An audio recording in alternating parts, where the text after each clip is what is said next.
Raptors Show on the Sportsnet Radio Network. Make sure you find the Raptors Show wherever you listen to podcasts and subscribe. And please rate and review the show. Reminder, we're streaming live on Sportsnet's YouTube channel, airing live on Sportsnet 360, Monday to Friday from 2 to 3 p.m. I'm your host, Wim Liu, and I'm joined by producer and co-host Alex Wong to my left, and joined in studio by Vivek Jacob, Raptors.com to my right. Gentlemen, the trade deadline is officially over, but we're still here to pick up some of the pieces because, you know, there was a big press conference that took place last night involving Masai Ujiri, and of course, we got a lot of reports about sort of what offers the Raptors may or may not have seen at the deadline. But yeah, Alex, where do you want to start the show today? Yeah, I want to start by asking V. You know, V was at the practice facility yesterday for the Masai presser at 4. Actually, I know we did a 2-hour show, you know, obviously breaking down all the stuff that did and didn't happen at the deadline. Well, what was your reaction, you know, when 3 p.m. hit and you saw that the Raptors didn't make any other moves outside of trading for Jakob Poeltl the evening before? Yeah, it's hard not to feel a bit underwhelmed by it. I think, you know, once that Poeltl move was made and you saw that they gave up a 2024 first-round pick, I think the general expectation was that, okay, this team is trying to be really good, right? Like, I think to validate giving up that pick, you would expect to be really good in the next season, right? And to close out this season strong. And so you're waiting for that other shoe to drop, if you will, and it just never came. And so I think that's what you were hoping to get some clarity on in the presser. And then we saw probably, you know, the strangest presser that we've seen Masai give, right? Like, I don't think anyone has ever associated that type of vibe or mood with Masai. For me, it was almost like if he could convey the vibes of the entire season in a presser. Right. That's pretty much what he did. And it wasn't that usual, you know, force of positive energy that we associate with these pressers. And so I think that was a bit concerning. But, I mean, he also might have just been exhausted. You know, it's probably been a whirlwind 48 hours or whatever it might have been. And so you take that with a grain of salt. And assessing, you know, what he said, I probably had 3 major takeaways. Mm-hmm. Number 1 was him calling the team selfish at different points of the season. Mm-hmm. And I think we've seen that there have been periods where different individuals have been very successful, but it's never come together for the team as a whole. And that's something with the Raptors, we usually say, like, hey, the whole is greater than the sum of its parts. And that's why I think it's felt a bit disconnected this season. Number 2, I think it was a really big thing that he said the trade deadline is not a time to make long-term decisions. And so for those who were potentially looking at a bigger move, I think he is waiting for these final 26 games to play out. He did talk about just how big a need the center position was, having a legit big man. That's obviously something that they've accepted needed to change. And so they brought that in to better maybe assess what the defense can look like, what the offense can look like. And maybe some of these games, obviously we've seen the stat about the Raptors in, you know, games decided by 3 points or fewer. And Masai specifically spoke about them assessing the team and having discussions of, oh, what if we had a big game, big for this game or that. And now they get to answer that, right? Even potentially as soon as tonight. Like, you think about the way that matchup with Walker Kessler went when they were in Utah. Now, if Jakob Poeltl can play, you throw him at Walker Kessler and you see how differently that plays out, right? And so I think those are all big answers that we needed, that we will see play out over the next 26 games. Yeah. Sorry, I know I went long there. No, it's good, man. That's good. Why you're here, bro. I think so. A couple takeaways. Number 1, to your first point about Masai usually giving like these very, they're not even press conferences. They're like sermons, you know, like, and he really breathes a lot of fire into you. I remember even just like, it wasn't that long ago when you and I were there and Masai brings the trophy onto the podium. And then he starts in, I think about after the 30-minute mark, he was starting to feel himself even more. Yeah. And started talking about how, you know, Manchester United or Liverpool were the new Reds. He was so down, I forgot he was a United fan, man. Yeah. All right. Well, maybe you could have asked a question about Marcus Rashford returning to form. That could have cheered him up. Eric Ten Hag's Come army. on, guys. Okay, yeah, you're right. Okay, so first off, yeah, it wasn't necessarily like the most thrilling Masai Ujiri press conference. So I do agree with you in terms of just like the vibe was definitely a little bit off. Yeah, I mean, I think you do hear bits of honesty from him, right? And I think that the selfish part is something that's going to definitely catch on. It's something that I think you already saw lots of evidence of it throughout the course of the season. But I think when you see the team leader come out and say that, it really crystallizes that idea. It's almost like a public call out. And he didn't necessarily say one player specifically or anything like that. He said there's a bit of selfishness in all of them. But at the same time, like I think that needs to be stamped out, right? That really needs to be something where, from an organizational standpoint, that's up to the leadership team to root out, right? And whether that's the leaders of the players on the team itself, which obviously I think there are probably selfish moments from Fred, from Pascal, from other guys who are leaders on the team. Only guy I would say truly unselfish on the team is probably Thad, right? I haven't seen a selfish play from Thad, to be honest, or Wancho. But like the players themselves have to sort of stamp that out. Obviously, the coaching has to really address that as well. And then, of course, management has to address that as well, right? I mean, we do know that Masai does play a part in terms of, like, speaking to the players and delivering that message. Ultimately, he is the boss, right? Nick is more of a middle manager in that sense, right? Obviously, he deals with the day-to-day, but, you need all three levels of leadership to really root that problem out. And then, yeah, with the center thing, it's interesting because, I mean, obviously, in the moment, when we were doing the show, literally in the moment, it felt underwhelming. I guess I thought about it more, and it was kind of like, okay, let's say I have this laptop right here, and it's not really working that well, and I have the option of like throwing this thing out and spending another $1,000 on a piece of technology that's going to go obsolete in 2 years for no reason. What I could do instead of making that decision of throwing out this $1,000 laptop is probably I might go out and buy like $40 of RAM, plug it into my laptop, and see if that fixes all the issues that I'm having, right? And that probably is at least something where you can at least assess what you truly have before you make that long-term decision. And I think that's kind of what you're doing right here with Jakob Poeltl. If it all works out, you can find a way to pay everybody in the offseason. You're going to have to make subsequent moves to stay under the luxury tax. But at the same time, like, if it doesn't work out, at least you know for sure that it was because the whole thing is broken.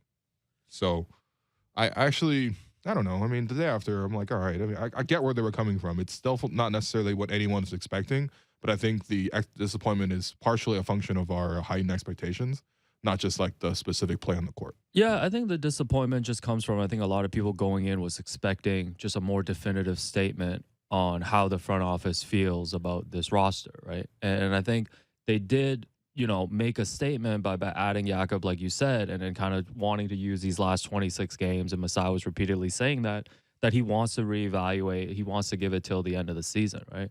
And I think the vibe too, like, when we were listening, on our way to the KFC court, in the Uber, had the exclusive with Gary Trent Jr. Yeah, the vibes coming soon. It's uploading right now on his laptop. I'm gonna need that new $40 stick of RAM to get through this one. He's gonna need a Jakob Poeltl USB. But I think initially, like you guys said, the vibe did feel off, from what you expect. But I'm actually kind of glad, thinking about it like a day later, that, Masai didn't come out and try to make us believe in something that, we shouldn't believe in terms of this team. Yeah. Like I did, I've been saying, like, when we've been talking about, we need Masai to come out and speak. I'm like, I'm actually not sure, because I don't want him to, like, sugarcoat. Sugarcoat and like tell us to believe in this team in any way. And I'm glad he didn't do that. And I'm glad there wasn't that conviction about this roster, right? Like the way he talked about this was, let's just wait and see, like check back with me at the end of the season. And like, we're willing to make those moves and willing to retool and rebuild. So like, yeah, I'm of the same vein. Like I think, they probably make their summer a bit tougher now, but I'm sure they're confident as they are before, when they had the Kyle Lowry situation and all that, about having these conversations and knowing what might be available to them in the summer. So, they've punted those decisions down the line. And I guess now for these 26 games, like, we got to see a change, though. Mm-hmm. Like, this is a team that hasn't won. Like, they're going to go for their 4th straight win tonight for the first time all season. Like, this team has not won more than 3 games in a row all year, right? So, like, there has to be, to me, like, just a significant change in how they, like, actually play on the court. Wow, the funniest thing was towards the end, I think Josh Lundberg asked Masai, like, hey, famously you said play-in for what? Yeah. Are you guys going for the play-in now? And have you changed your mind? And Masai had to be like, well, that was contextual. He couched that a lot, right? Like he didn't really have a definitive response to that, right? I think his response was kind of just like playing for what, as in like you're not going to make any of this money if you try to make it in Tampa. Yeah, no, that's fair. Do you think the money aspect factors in here? Because I brought that point up like prior to the deadline, like in leading up to it, and I was thinking about how much revenue the organization has probably lost. Yeah, because you're a pocket watcher. We know that. Yeah. Everyone's a pocket watcher. Who doesn't walk? What? No, but it's true. I don't think that's the definitive, obviously, like Sure, thing, but I do think it plays a part into it. What do you think, V? No, for sure. It's like all the pieces matter, right? Like that plays some factor into it. I think for me, what's interesting is they've made it clear that these 26 games are significant in terms of what type of decisions they want to make in the summer. Mm-hmm. And so I look at, okay, what questions are you trying to have answered over these 26 games, right? And number one, obviously, we've talked about the vibes of this team. Masai has talked about some of the selfishness on the team. And I will say he's also said that he feels that there has been progress over the course of the season, and some of that is slowly going away. And so how much does that change with Jakob Poeltl in the mix? And how much does it change with, say, potentially now having a definitive starting five, your best five, when healthy? You know it is Fred, OG, Scotty, Pascal, Jakob. So you're not debating anymore about Gary or Precious or whatever other alternative mix you have. You know when the team is healthy, that is the best five. Everyone knows what role they slot into, right? And so how does that play out over the course of the season? Another question for me was, personally, I was skeptical of having a non-shooting big with this mix, right? With Pascal, Scotty, Precious in there as well. What does a non-shooting big look like? And so now you're going to have that question answered over the next 26 games, and then we'll see beyond that. The other thing I will say is, can this be like a mini version of the Rudy Gay trade? And so when you look back on, the addition of the different pieces, right? Like that was the difference, right? Like that was a lot of different pieces just adding into what the whole can be. This is one piece simplifying what everyone else should be doing, right? And so offensively, Jakob Poeltl is not looking for shots, right? He is going to be a good passer on the roll. He's going to be a good screener. He is going to finish around the basket effectively. Defensively, he's going to take the load off all these guys who have had to guard bigs and play out of position.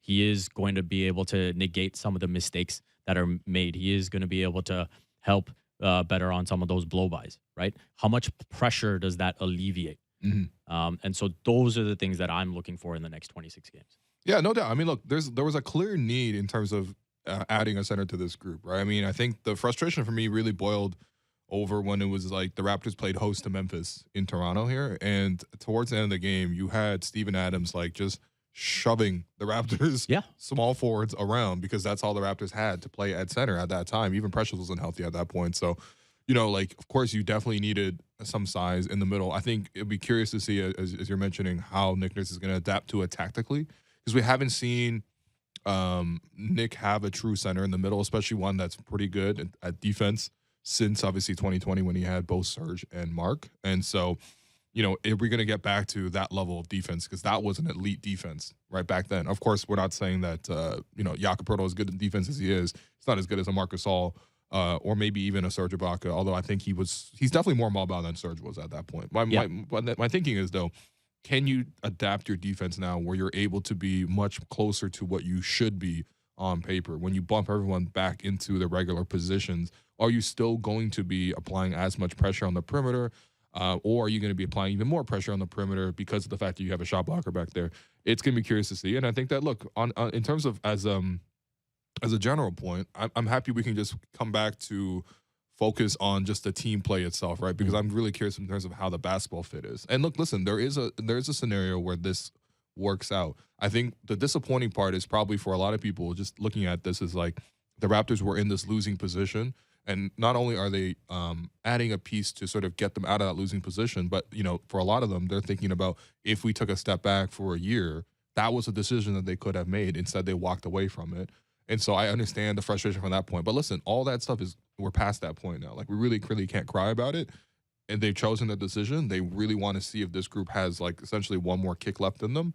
And that's what the last 26 games are going to be, right? And so you're going to need to see them win as many as possible. And listen, they have a really soft schedule coming up. Like, you know, and if again, you would really need things to really flip on its head and for the team to start, you know, winning games consistently, as you mentioned. They've only had a 3-game win streak twice so far this season. Okay, so you're going to need a couple more of those. And like things actually, like things actually have to turn around more. Like, you know, you can talk about the soft schedule and stuff, but we've seen like they just haven't been able to sustain this stretch, right? Yep. Like I just want to see too, like they've got this schedule coming up. Like they're playing Utah tonight. They've got Detroit on Sunday, and then they play Orlando before the All-Star break, and then they come out of it. They've got New Orleans at home. They go to Detroit. Like even looking at these next 5 games, you would assume they could come and have like a 4-1 record. Out of it, right? But it's like, I want to see if they're going to be able to sustain it. Maybe they have a little bit of a boost coming out of the trade deadline. You know, don't have those things hanging over them. You've added a starting center, right? But can you sustain that for more than just 1 or 2 games? Yeah, exactly. And a good team should be able to do that. Yeah, right? Yeah. And like, I'm just saying, like, and I know Masai knows this because he talked about, like you mentioned, like he talked about how, you know, the selfish play and the individual play. Like, I just feel like this would be a pretty remarkable turnaround for me for these guys to get it together. I know the talent is there. It's just that we haven't seen it all season. Like we just haven't seen it all season, right? Yeah. Like it would actually be a pretty remarkable turnaround for me. Not that I'm not saying that it's not going to happen, and I think it's good for Masai to actually put it back on the players now in a way. Yeah, because like it's on them now. Right. He's like, gotten you that piece that was missing. Yes. One of the pieces. I would say the other missing pieces were the guards that could, you know, a third guard, for example. Look, if you're going to move in this winning direction, I was curious as to why they didn't add another guard. Yes. Right. And it seemed like based on like the trades that did happen, you know, if you were to offer up like some 2nd-round picks or something like that, you could have added some depth to this team. Right? Yeah. Did you have 5 2nd-round picks lying around? No, I wouldn't mind Luke Kennard. No, but no, I hear you, and I think that's the frustration. But I do have some clips here just from the Masai presser. I figured, you know, group them into a couple of just big topics that you guys have touched on. We can play them and maybe get some of your reactions because I thought some of the quotes was interesting. So the first kind of topic that Masai addressed, you know, he opened the presser saying that there were no blockbuster deals to be made, which we'll talk about because there's been some reporting on what was available out there. And here's him explaining about the trade deadline versus making moves in the summer. The way I look at the deadline, it's really not a great place to make long-term decisions. And that's how one of the ways we looked at it in terms of some of the things we were getting.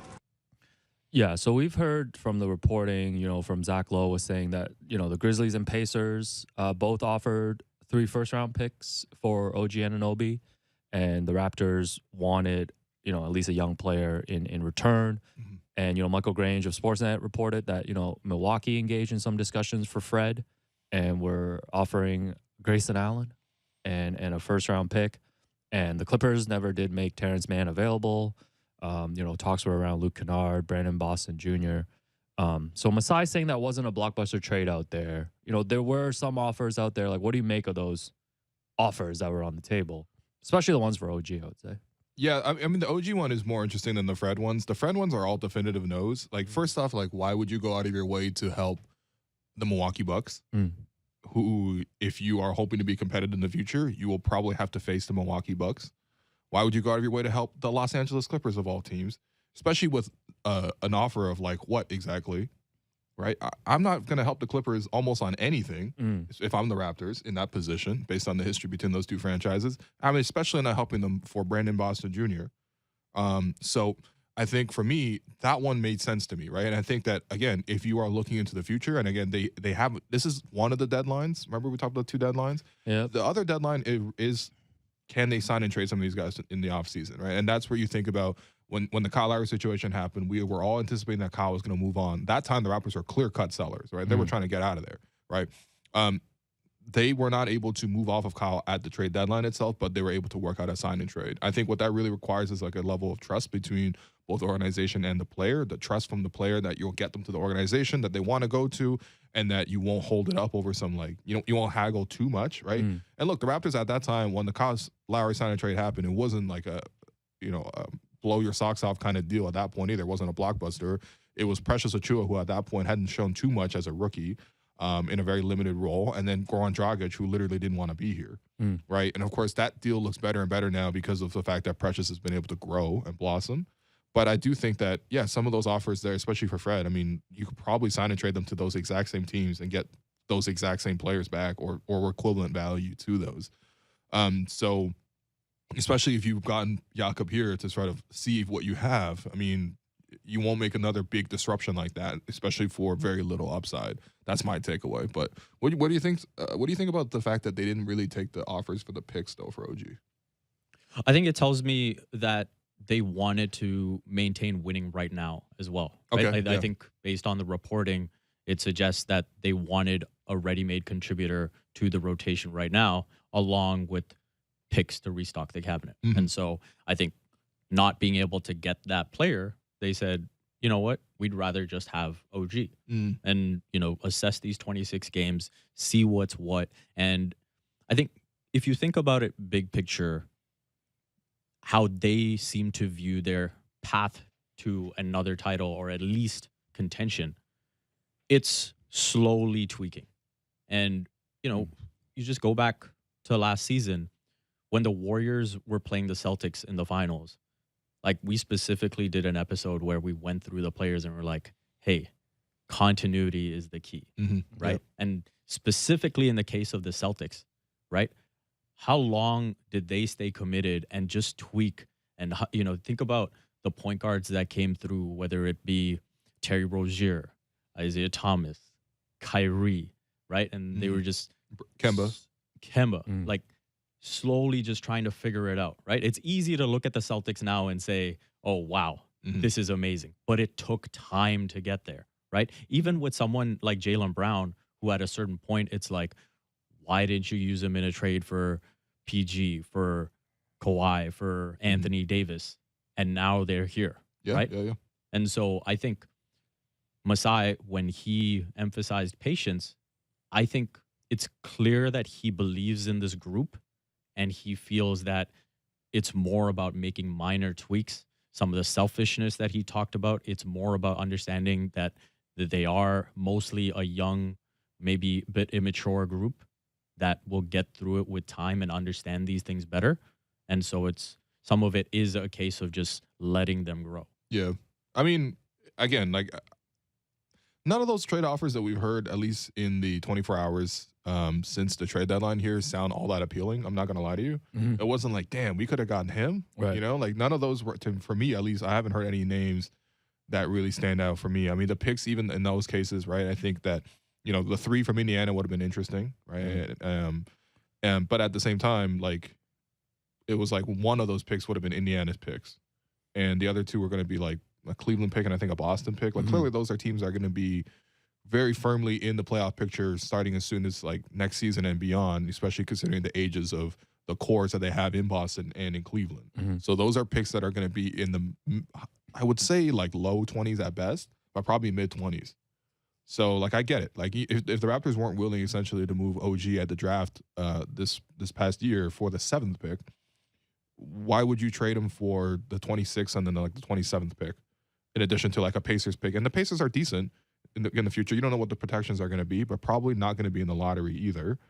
So, you know, 3 picks sounds good, but of course you have to really break down like which of those picks are, you know. Yeah, and I think once you pick up, you know, Jakob and you kind of signal that, you know, you do still want to give some time to this core and maybe look at winning this year and next year, it'd be important to get a package back if you're trading out an OG that includes players as well, right? Talking about adding to the depth and things that they need on the team. So Masai also talked a little bit about just how the team kind of stacks up in the East and growth not being linear. Here's what he had to say. I think growth is not linear, so we've had like really like a bumpy road, and that's what you expect sometimes with a young team. And we have a young team, and I think players have made progress individually, but as a team,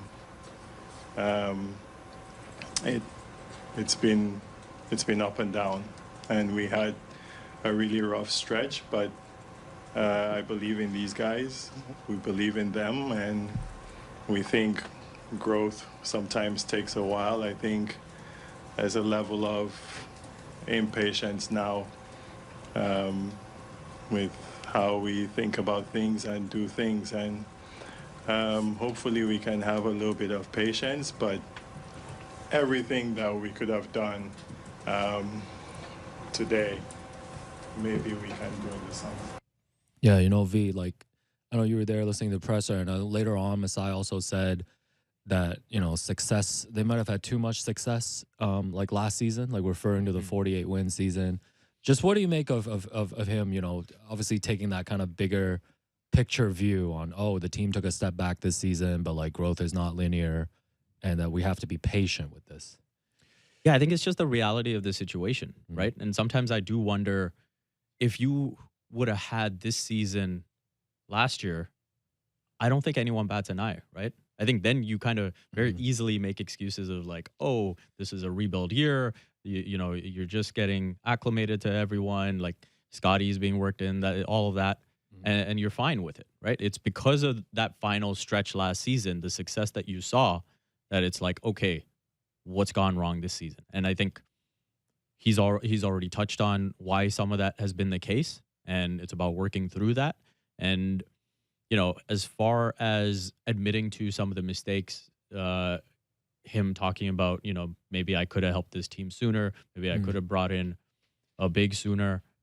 I think it's healthy that he's admitted that, right? Like going back to the point that you made earlier, if he doesn't make that move and they stay stubborn about how they want to play, that would be even more discouraging, right? And so I think they've recognized that this is something that they need to address.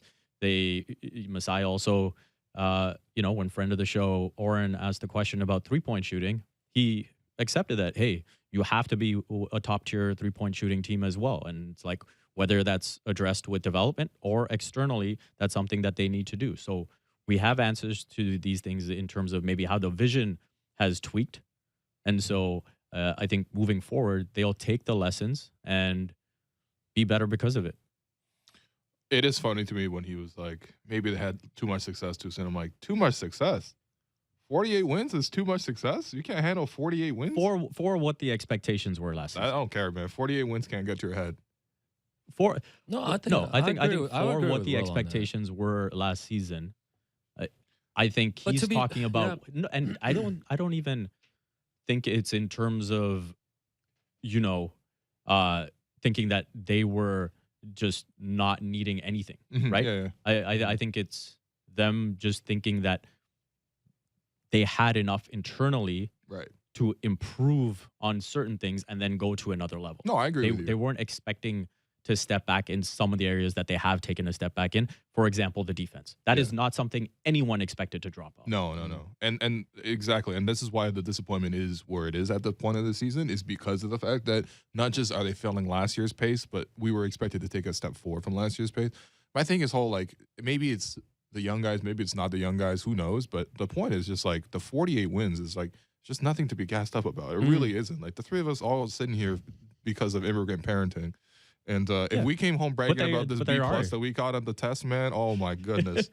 And I'm sure Masai the same way, man. He operates in that same fashion. Yeah, that's why it was a disappointed immigrant dad vibe. Remember, because Masai at the press conference was like, yeah, I suppose. I mean, we got our Bucks kick in the playoffs, and I was like, yeah, exactly, Masai. Like there was nothing like specifically that people should be like, oh man, even when he dropped the overhyped about, when he dropped the usual, like, you know, it's all about winning. Sports is all about winning. It wasn't hitting, man. Wasn't hitting yesterday. Didn't hit. Yeah. Hit. But I think if you were to break it down individually, right? Say if you're Scotty Barnes and you've won Rookie of the Year, right? What are your expectations coming into year two? Well, he was talking about all defense. He was talking about All-Star. Yeah. I remember. And you look at Pascal Siakam having made All NBA, top 5, talking about being in top 5. Yeah. Fred VanVleet coming off an All-Star season, right? And so talking about the contract to get taken care of. Yeah. Running down 114. Right. OG beginning of the season, we're talking about potentially defensive player of the year. Well, he was also talking about how he put dots in his name. It's a very different time at the beginning of the year. And so I think maybe individually, when you're thinking you will pursue these things, you're maybe just taking that winning for granted, right? It's like, oh, I can just keep getting better, Yeah. and the team wins will just keep coming along. And it's all got to happen within the context of the team. Right. And again, that whole being greater than the sum of its parts, and that just hasn't happened. Where was the space for the team to get better though? Like, the when we're talking about like this extension of like the expectations for each individual player and sort of like what they expected to do this coming season, it was the exact same roster plus Otto Porter, who wasn't even here. So they literally the exact same roster. Yeah. Why would you have expected specifically different results from all the guys? And I think that it's something where Nick wrote about in his biography, or whatever the author wrote about for Nick, where Nick explained how his approach towards the coaching is always so much about like how can we add value to your career, right? And so it's about how you sort of can meet your individual goals and how that can lead to the team goals. Now, and I understand that as a general principle, but I think at certain points is that not misapplied when everyone is then trying to meet those goals at the same time and they clash because it's a team game. Yeah, I think it's just because of the way it happened. Okay. I think it's different if the Raptors would have, had the first half of the season they had last year in the second half of the season, right? Okay. Yeah. And say, for example, all of the Vision 6-9 stuff and the way Pascal and Scotty came together to close out the season. Mm-hmm. If they had come out of the gates like that, right? And it's like you've caught all these teams off guard. And then in the second half of the season, all these teams have caught on to what you're doing and you really drop off. Then you look at it and say, wow, like that completely fell off. We need to address this right away. It's not working, right? But I think because you had so much of the ugliness in the first half of the season, and then you turned it around, you're saying, okay, how does this play out over 82 games next season, right? Or how do you go into that trade deadline? And, if you're on that same pace, now you're definitively looked at as buyers and looking to even build further on that, right? And I think that's one of the things that maybe affected the team. And it's, it now you're getting that reality check. That maybe, if things would have played out differently last season, you would have seen earlier. Yeah, and I just think regardless of if they were good last year or not, like the 48 wins, like these decisions were coming for them anyways, though. Yeah. So like when you're talking about patience, like I get it, and I know Masai was even kind of joking about it yesterday, saying that like, oh, like a lot of you guys don't like that we're probably more patient than you want us to be. But the situation is a situation, right? Like you have these free agents that are going to be available in the summer that are up for new contracts. And, you've got the OG situation. You've got Pascal under contract past next season. Like patience is cool, but like there's just a specific window to figure out what to do with this team, right? Mm-hmm. And I guess the bigger question too is like, I think the biggest question really is like, oh, like when is Scotty projected to actually become like kind of that guy? Like the guy on a team, right? Because you look at like that's the guy that you drafted. Like this is the guy that you say has the highest ceiling on this team, and you ask different team building questions to a 21-year-old Scotty versus a Scotty that's ready to be a number one guy, right? Okay. You think about like adding even a Jakob, like I don't think anything has to be particularly just being on like Pascal's timeline or Scotty's timeline, but that's more of a Pascal timeline move. That's more of a win now move, right? So I don't know. I just think at least to say Scotty Brown had to play center now. Yeah. I just think the patience, which is good. yeah. I just think the patience thing, like you see the way the NBA moves, like you have to assemble these rosters and make these decisions like within these 2-3 year windows. Like you're not really afforded that time to figure these things out. But I get it. I get it though. Like they've moved those decisions to the summer, but there was other interesting things, but we can touch on a few other things after the break. Yeah, sure. Okay. From this presser. Let's go to a break. I've been your host, Willu. You've been listening to The Raptors Show on the Sportsnet Radio Network.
Welcome back to the Raptors Show on the Sportsnet Radio Network. I'm your host, Wim Liu. Continue to be joined by Vivek Jacob of Raptors.com and my trusty co-host, Alex Wong. Are we going to get the breaking news that Pascal made All-Star? Or are we going to finish off the press conference takeaways? What are we going to do, Alex? You're the point guard here. You decide. Sorry about that, Pascal. You're the most unselfish player on the team, by the way. I had to make it very clear. Sorry about that, Pascal. Didn't lead up top with that. Pascal Siakam, named by Commissioner Adam Silver personally as a replacement at All-Star Weekend. Saw the merch that's come out about the Salt Lake City, Utah. I need that. All-Star Weekend. I need that. Somebody's getting fired for that. Why? That's just the city code and the state code, man. Come on. But yeah, no, happy for Pascal. You know, I know we heard him talk about it after he didn't make the team, and he was very diplomatic about it. But he's deserving. Even in who this, doesn't want to go to All-Star, man? In this nightmare season, he's been deserving of the All-Star selection. Yeah, I mean, one more for his All-Star. I mean, that's only his second All-Star game. Yeah, because he didn't. About it. Right. Yeah, he didn't make it last year. Last year, the game was in Cleveland. So when Adam Silver named the replacements, he's like, well, Jared Allen, you're already here. You might as well go. Right. This time around, obviously, with a couple more injuries, unfortunately, Jaylen Brown broke his face or something. Yes. So, there was another spot in the forwards that opened up. And yeah, for Pascal, he clearly played at an All-Star level. It's just the Raptors didn't win it at any sort of respectable level. So, he's in the game. I think we were all pretty confident that he played at that level and he's deserving of it. And it's at the end of the day, it's for him, it's a good opportunity to just continue to build his brand because that's what All-Star Weekend is. It's more of a marketing ploy than anything else. And then I think for the end of the career in terms of even contract negotiations, these things all factor in. So it's undeniably a positive for him. No, I think the end of career stuff is significant, right? When you look back at it, when someone says you were a 5-time All-Star, you were 8-time All-Star, whatever it is, that carries weight. Yeah, all NBA teams, All-Star championships. He's got all of that. Well, he was before this, he was a rare player who had more All NBA appearances than All-Stars, 2-1. So I mean, he might keep that going if he makes All NBA in the end for this season as well. The Raptors better win out the season. Yeah, and I think he's what did he get? They win out 52 and 30. All right, that over under bet, John. Don't cash out yet. I believe you cashed out your $50 bet for $3, but still a chance. Anyways, yeah. I think we all agree he's been playing at that level, and he deserves to. I'm thrilled for him in the game. I'm thrilled for him. I think it's been a miserable season. I don't know how to sugarcoat it. You think he's thrilled to go to Utah rather than Turks and Caicos for a week? Yeah, he'll be fine. Maybe he can sneak in. When do they play? On the Wednesday or Thursday? I'm sure they can sneak in a little bit. Yeah, he can sneak in a little. Go to California or something at the minimum. Yeah, get a bit of time. No, we'll figure it out. Couple more Masai things. From the presser yesterday too. Wanted to play you guys this clip of him talking about just the rest of this season. Yeah, these guys know. I've talked to all of them. I've talked to all of them individually. I've talked to coach. It's a no-nonsense approach now, we have to go into now. And see at what level we can get to. Because we see these guys individually. There's a reason why everybody was calling us or everybody's writing about every single player individually.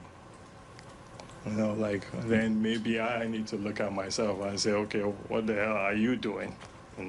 Is this something I'm doing wrong? I know we have to look at fit sometimes, but I think generally, if I'm looking at fit with this team, I have to give it till the end of the season to look at that. Especially if there's nothing that comes at me that says, hey, this is something compelling and you got to do this, to move this thing forward now and for the future of the Toronto Raptors. The most interesting thing for me from that, honestly, is how many conversations has Masai and Nick have to have with the players this season, right? Because V, I know you were a morning shoot around, and I think Pascal was asked about this too, right? Or asked about a part of this and about the selfish play, and it didn't seem like he wanted to get into this conversation. Just he about was pretty much ask Masai. Well, he's the one that said it. That was disingenuous of Pascal too, being you guys could just ask him. It's we actually can't because he only speaks once a year. Yeah. Right? He's spoken on it, and I think the thing I actually want some of the players and maybe someone like a Fred, I think will speak on this next time that he takes the podium. Because, Masai talking about the selfishness and talking about having these Oh, conversations. no, he brought it forward intentionally. Yes, I think it opens up Yep. to have these conversations now to hear what the players have to say about it. Right. No, Sure. no question. And I think on some level, Nick Nurse can address it to some point as well, right? Like you think about the beginning of that championship season. What was one of the big things that came out of that? It was, Nick Nurse in his office having this Kawhi elephant. lighting up like a Christmas tree? No. Oh, okay. Having an elephant in the room and him having this approach of, hey, that nothing goes. Zoom in on Will's facial expression right now, please. Nothing goes unspoken. We can air it all out here and we can have real conversations about it. And so how much has that gone away this season? Mm-hmm. Are you still holding true to that? I think that's something that is worth touching upon.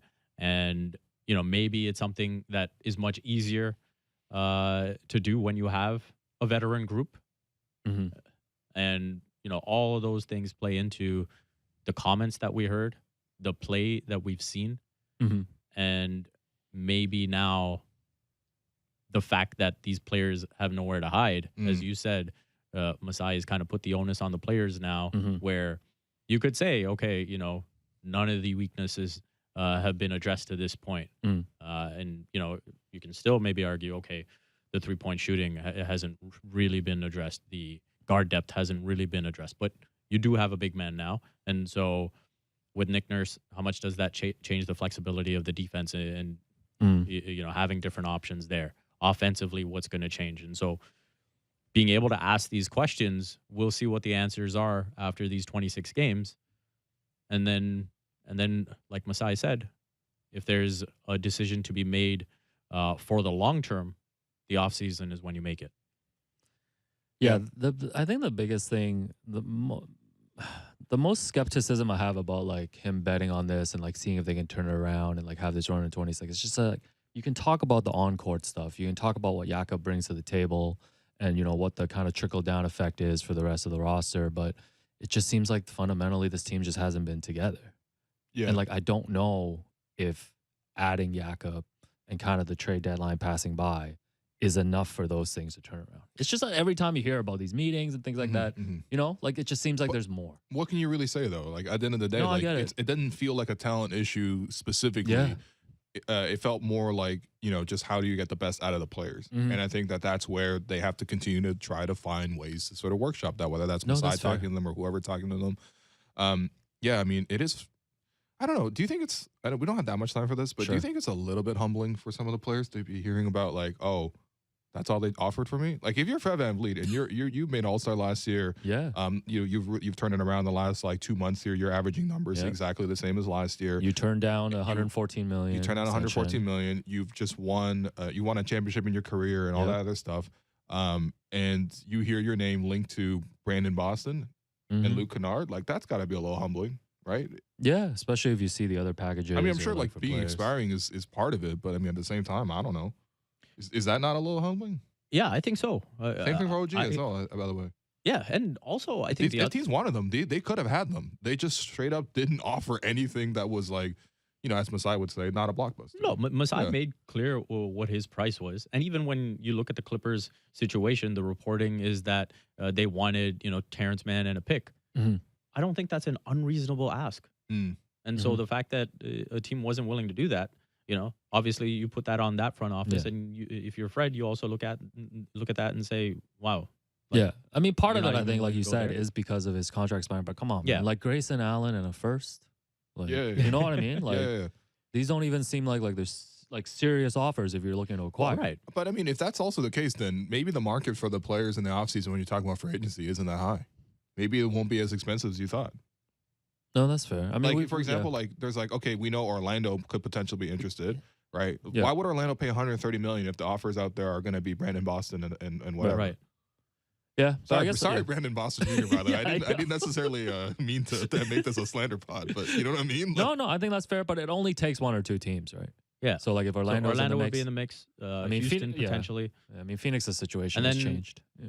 Fred, for him, his brand is all about winning. Besides obviously betting on himself, he is viewed as like this winning player. That's what really matters to him. So he'd have But to he was viewed as evaluate. Grayson Allen in a first. What's that? He was viewed as Grayson Allen in a first. Yeah, no, I just mean in terms of free agency and the two teams being able to offer money, or Orlando and Houston. Do you think you have a better chance of doing that with them That's fair. than, say, the Raptors? By the way, Orlando, by the way, is I think 18-13 in their last like 30 odd games. Yeah. So they're playing a lot better after their No, 5 for and sure. 20 start. They've got a very bright future with Yeah, I agree. Banchero and Wagner. So I think it's going to be interesting to see what the offers look like in the offseason. And then looking at OG as well, I think the other conversation beyond just the offers is if you are unhappy about your role, the teams that are trying to get you are wanting you to play the exact same role. This is what I've been saying. Yeah. And the other thing that I've been saying is just that the role that you're in right now can get you the money if the money is what you want. Like, obviously, You I got know. to be winning too, though. Yes, like you got to Yeah. be winning, but like, so, you know, sometimes guys just want to change the scenery and go to a better team, things like that. But like, and obviously, like I think selfishly, you know, guys think that they can do more, Yep. you know, at certain points in their career. But if it's about earning potential and stuff, like you look at the demand for OG, right? Like when he goes to free agency, like after next season, like he'll be a max contract player or near. Well, that's I the think he's one where there. it's like half the league still offered Right. significant. Right. Yeah, So, and there's other examples of guys like him kind of getting reality checks, right? Like you Yes. think about Jeremy Grant playing with the Denver Nuggets and having yeah. a perfect situation there when you think about his skill set, and then Mhm. wanting to move on and be like a number one option. And then he saw what that was like in Detroit, and now he's kind of back in a similar role with Portland, right? Yeah. And then you look at Aaron Gordon, he probably had the reverse where it was like he had a spotlight on him in Orlando, and now he's with Denver in a perfect situation, in a perfect role. Yep. And now all of a sudden he's in an all-star conversation, Fair enough. right? Yeah, this is like a bigger version of like, you know, Chris Boucher always talking about last year having been the number one option in that Cleveland game. and then just realizing, right? Yeah. Like what This what is the hard. role is. Maybe we just got to For make these guys you. number one options for like 1 or 2 games a year just to show them what's up. But Oh, OG's man. gotten a taste of some of that too. Yeah, that's Right? fair. Yeah. And he's got opportunities. And this is the other point I've made before on this show with OG is the reality is this. When you joined the team, they thought so highly of you that they immediately put Norman Powell to the bench and started you, right? You were a starter in your rookie year. Mhm. There was a time when you were the starter and Fred VanVleet and Pascal Siakam were coming off the bench. Right. And they ascended and created these roles for themselves. That's true. And so if you were really that guy, I think we would have seen more on the offensive side of the ball than we have to this Yeah, point. no, I think that's fair. And now it's time for Between the Lines, brought to you by Bet Rivers. It's a whole new game. The Toronto Raptors begin their playoff push tonight at home against the Utah Jazz. Oh man, they pushing P. Oh man. Trying my best to Push get and play excited in. for these final 26 games at home against the Utah Jazz. Raptors are minus 7.5 point favorites. OG Anunoby is out. Jakob Poeltl is questionable because the trade is pending. Man, play the game. Jordan Clarkson is questionable on Utah side. 7.5 favorites. Yeah. Raptors recently just lost to Utah, who've made some changes to their roster. Who do you Right. like, Will? I think Mike Conley first off played a really, really good game in that game where the Raptors were defeated by Utah in Utah.